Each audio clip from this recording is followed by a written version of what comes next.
Quais são as diferenças entre a GP9 e a GP18? A Companhia Paulista tinha interesse em adquirir essas locomotivas? Por que a BPF não preservou nenhuma delas? As unidades 7007 e 7010 podem voltar a rodar?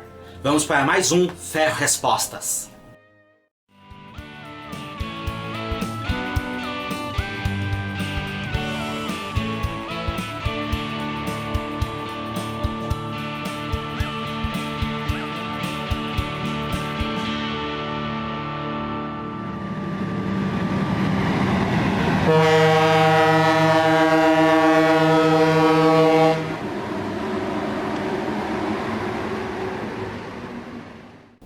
E aí pessoal, tudo bem?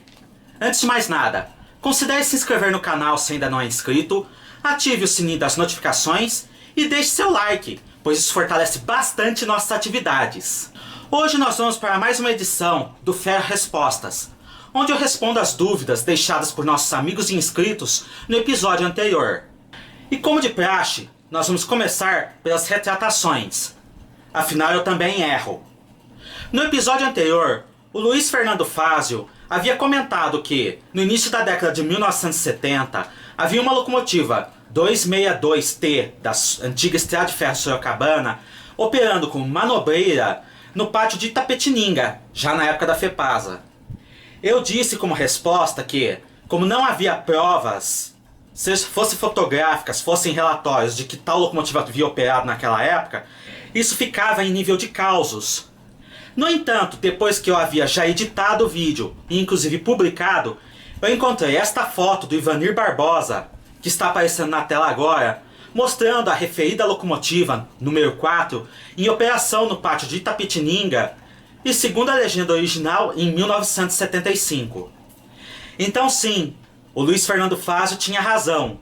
Uma locomotiva a vapor operou pela FEPASA, e agora há uma prova fotográfica disso. Então, muito obrigado, Luiz Fernando. A respeito das locomotivas a vapor da Estrada de Ferro Central do Brasil que ainda sobrevivem, o Murilo Furlan comentou: amigo, acho que você esqueceu de uma locomotiva a vapor da Central ainda existente, uma 212, número 1656. Ela foi transferida para Noroeste do Brasil e posteriormente para a Estrada de Ferro Dona Teresa Cristina. E se encontra preservada. Ainda era operacional até pelo menos os anos 90 na rede. Obviamente, isso não é nenhum problema, tendo em vista o trabalho que você faz. Pequena correção, não tinha certeza, mas todas as locomotivas da série 300 da EFDTC são ex-EFCB, incluindo as outras restantes. Murilo, muito obrigado pela informação. Eu realmente estava em dúvida se alguma locomotiva a vapor da Central do Brasil havia sido transferida para a Teresa Cristina ou para a Noroeste do Brasil. Se alguém souber de mais locomotivas a vapor da Central do Brasil que sobrevivem, sem serem essas 214 Texas ou as outras que eu já havia enumerado no episódio passado, deixe aqui nos comentários. Agora vamos para as perguntas de hoje. O Lucas A. Santo pergunta para o Ferro Respostas: quais as diferenças entre a GP9 e a GP18? Lucas, externamente e internamente são poucas as diferenças, tanto que a FEPASA ajuntava as duas locomotivas na mesma ficha técnica. A maior diferença entre a GP9 e a GP18 é a presença do freio dinâmico no primeiro modelo, tanto que as GP9 têm uma corcova em seu corpo, algo que não tem na GP18, cujo corpo é reto. Se alguém souber de outras diferenças, por favor, deixe aqui nos comentários para que nós fiquemos sabendo. E muito obrigado por sua participação. Nosso grande amigo Olinho Ruiz diz: certa vez um amigo internauta me falou sobre o antigo mistério na CPF, na aquisição da frota diesel, de que ficou um lote em branco no seu inventário de locomotivas e que seriam de EMD-GPs que ela supostamente pretendia adquirir. Você matou a charada sobre a pretensão de aquisição dessas locos pela CPF no vídeo sobre as GPs da EFA. E quem quiser assistir esse vídeo, clique aqui nos cards. Pergunta: esse suposto lote em branco de máquinas da CPF existiu? Em caso positivo, seriam as cogitadas GPs? Emenda única. Na sua opinião pessoal, qual tipo de GP você acha que a Paulista adquiriria? Iguais às da EFA, 9 e 18, ou só lote de uma ou de outra? Obrigado. Ourinho, esse é um assunto, de certa forma, até um pouco polêmico, porque muitos especialistas dizem que a Paulista nunca havia se interessado em adquirir locomotivas da série GP. No entanto, ferroviários da época também comentaram para mim que havia esse interesse da Companhia Paulista em adquirir locomotivas GPs. Aqui entra-se no mesmo caso que aconteceu das locomotivas a vapor em operação na FEPASA. Não há registros em fotos, em papéis, em relatórios sobre o fato. No entanto, há a memória oral. Só que a memória oral é uma coisa muito enganadora, porque a gente acaba distorcendo isso no decorrer das gerações, no decorrer dos anos, no decorrer de uma pessoa contando para a outra. Afinal, quem já brincou daquela brincadeira telefone sem fio sabe muito bem como uma mensagem chega distorcida no final. Pessoalmente, eu acredito que a Paulista não efetuou estudos aprofundados sobre a questão, mas tenha demonstrado algum interesse, ainda que superficial, na década de 1950, justamente na época em que a Estrada de Ferro Araraquara recebeu as GP9 e a Ferrovia Padrão emprestou algumas álcool RSC3 para aquela ferrovia operar. No entanto, sem informações concretas sobre isso, eu prefiro não emitir mais nenhuma opinião. Muito obrigado por sua participação, Ourinho. Renan Trevisan. Será que as GP18, 7010 e 7007 podem voltar a rodar?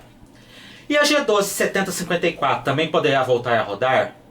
A baratinha que se encontra lá no Museu da Companhia Paulista em Jundiaí tem chance de voltar a rodar? E a V8 371 da BPF tem chance de voltar a rodar? Renan, a respeito das GP18, 7010 e 7007 e da MDG12 7054, a última informação que eu tenho das três é que elas se encontram guardadas nas oficinas de Araraquara, em estado operacional. Ou seja, uma pequena manutenção já bastaria para que elas voltassem à operação. Elas estão lá, aparentemente aguardando cessão para uma associação de preservação ferroviária. E eu até posso fazer um vídeo explicando que esse não é um processo tão simples, que não depende apenas do interesse da associação, nem do interesse só da concessionária, mas que há muitas instâncias envolvidas. Mas basicamente essa é a situação das três. Quanto à baratinha 502 ou a V8 371, elas não têm condições de voltar a operar. Quer dizer, até tem, mas tudo é questão de dinheiro. Uma restauração dessas locomotivas para voltarem a operar custaria, no mínimo, na casa de 10 milhões de reais, o que é um valor excessivamente alto para a BPF ou qualquer associação bancária. E aqui eu não vou nem entrar em questão sobre onde essas locomotivas vão operar, quem vai operar essas locomotivas e o que poderia acontecer se elas quebrassem. Afinal, quem produziria as peças de reposição? Quem daria a manutenção? Quem operaria? Quem ainda sabe operar elas? Então são questões muito além também de valores. A própria BPF comenta que o importante é que essas locomotivas estão preservadas e que não correm mais riscos de serem cortadas ou depredadas. Muito obrigado por sua participação, Renan. Pelos Trilhos do Brasil, Gabriel Souza. Obrigado por responder minha pergunta. Pergunta para o Ferro Respostas. Por que a BPF não resgatou as outras unidades da C-37A Cutrale Quintela? Por que a BPF não resgatou as GP9 e GP18? Qual é a menor bitola do Brasil? Obrigado. Gabriel, a respeito das Cutrale Quintela, a BPF na época não as resgatou porque a empresa que detinha a posse dessas locomotivas cobrou um preço muito caro. Aliás, o resgate da 7202 é uma história meio complexa e eu não quero entrar aqui em detalhes. O que importa é que a BPF no final conseguiu salvar essa locomotiva, que esteve ameaçada várias vezes de corte. Sobre as GP, a BPF havia conseguido a cessão de algumas unidades, mas por diversos motivos, como falta de apoio, como questões políticas, impediram que ela resgatasse as locomotivas que estavam em Araraquara. Felizmente, ainda há algumas unidades que podem ser preservadas pela associação, e a gente torce para que isso ocorra. De qualquer forma, eu não quero responder por eles, então se a BPF quiser deixar alguma resposta aqui, será muito bem-vindo. Quanto à menor bitola ferroviária no Brasil, eu vou responder aquela que eu tenho certeza que operou, que é a bitola de 60 centímetros, cujo último expoente é a Estrada de Ferro Pirus-Pirapora, na região metropolitana de São Paulo, que está em processo de preservação. Muito obrigado por sua participação, Gabriel. Wesley Correia. O trecho entre Corumbá ao Porto de Santos ainda pode ter chance de ser um corredor de exportação? Pelo que andei pesquisando, atualmente só passam os trens de celulose famosos Vaca Verde. Wesley, além do Vaca Verde, entre Três Lagoas e o Porto de Santos, há em operação, pelo menos uma vez por semana, o trem de Vergalhões entre Bauru e Corumbá, além de um trem de minério entre Porto Esperança e Porto Ladário, que é próximo a Corumbá. Com certeza essa linha ainda tem chance de virar um importante corredor de importação e exportação. Isso só não aconteceu porque essa concessão tem problemas desde a época em que foi dada para a iniciativa privada, já que a primeira empresa que operou tinha como sócios pessoas que não eram ligadas ao meio ferroviário e atuavam meio que como aventureiros neste meio. Sendo que, por terem se acumulado problemas sobre problemas, a Rumo preferiu devolver a concessão para o governo federal relicitá-la do que tentar a recuperação do trecho. Inclusive, recentemente, o PPI, Programas de Parcerias e Investimentos do Governo Federal, incluiu a relicitação da Malha Oeste num dos seus planos de metas, para 2022. Eu espero ter esclarecido sua dúvida, Wesley. Muito obrigado por sua participação. César 20.889. Boa tarde. JJF, gostaria de perguntar qual o motivo da FEPASA ter desativado o ramal de Pirassununga, no exterior de São Paulo. Parabéns pelo excelente trabalho. César, eu vou contar com mais detalhes a história do ramal de Descalvado e do ramal de Santa Veridiana, que passavam por Pirassununga, em um próximo episódio do Ferro História.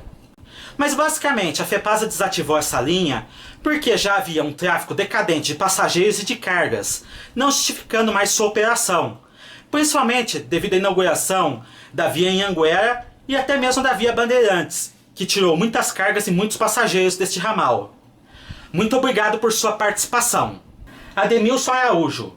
Para o Ferro Respostas, a LL ou a Ferroban ou a Brasil Ferrovias já operaram trens de carga até Jundiaí e Campinas?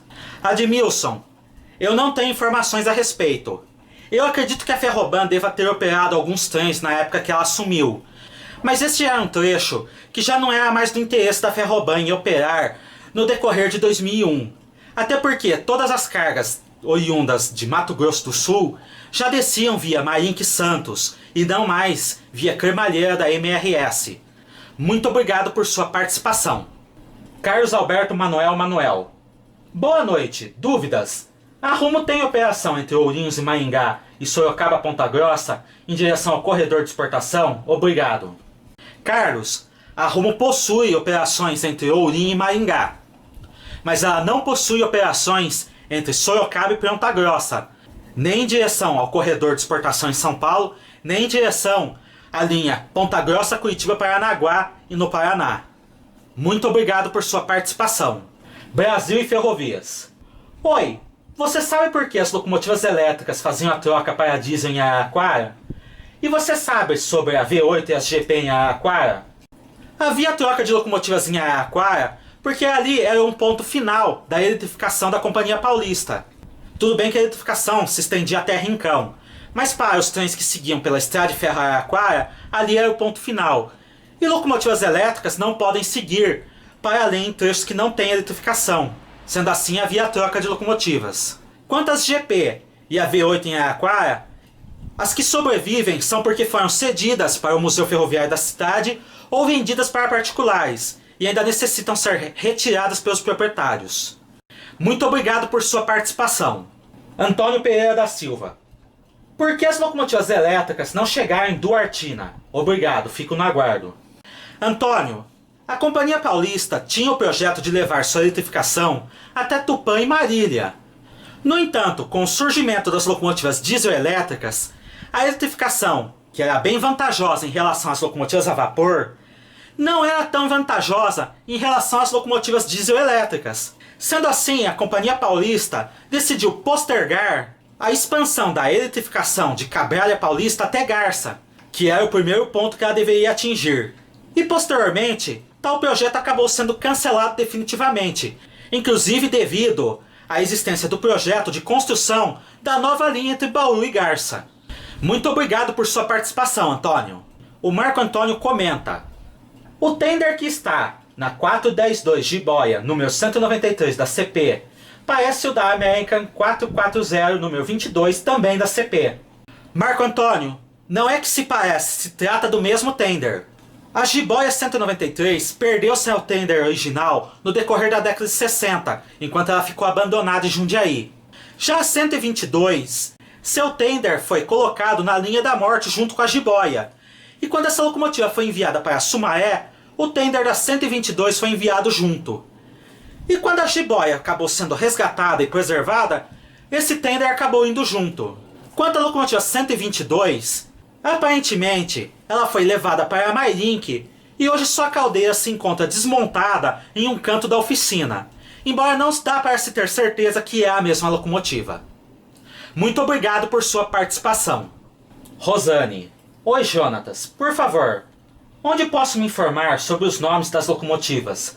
O porquê de algumas, se é que existe, por exemplo, tem letras e números. No caso, a Rosane está se referindo porque as locomotivas têm classificações a partir dos seus rodeios motrizes ou rodeios livres. Basicamente são usados dois tipos de classificação. Uma para locomotivas a vapor, baseada apenas em números, e outra para locomotivas elétricas e dieselétricas, baseadas em números e letras. Para locomotivas a vapor, a classificação White é a mais empregada. Ela se baseia apenas em números. As locomotivas também podem possuir alguns nomes, geralmente dados pelos fabricantes das primeiras unidades ou até mesmo para o país de destino.